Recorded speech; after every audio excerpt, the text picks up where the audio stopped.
Eu sunt Dana, doamna Dana, cum îmi spun dragele mele colege, șef compartiment, control de calitate al produselor. Da, eram acasă, lucram la un goblen chiar, a bătut cineva la ușă, era prietena mea și mi-a zis: acum te îmbraci și mergi, că doamna are nevoie de persoană la CTC. Am mers normal, cu emoții, am stat de vorbă cu doamna Mihăileasa, m-a acceptat și am ajuns să fac parte din familia aceasta minunată, Sofia Mare.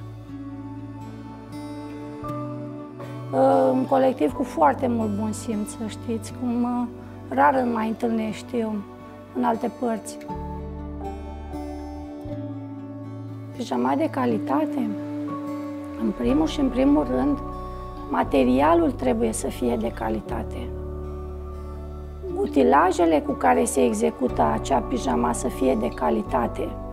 Cusăturile drepte, îmbinări corecte, accesorii de calitate pe un produs și nu în ultimul rând finisarea produsului și anume curățatul de ață este foarte important.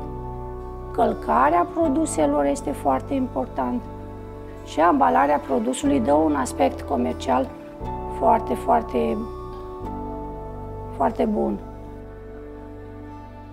Somn bun înseamnă atunci când pe ce parte te așezi și dormi pe ceea să te trezești și cu vise plăcute. Am primit un mesaj foarte frumos de ziua mea din partea băiatului care la momentul de față este în Franța. Un mesaj prin care mi-a arătat cât de mult mă iubește și mă respectă.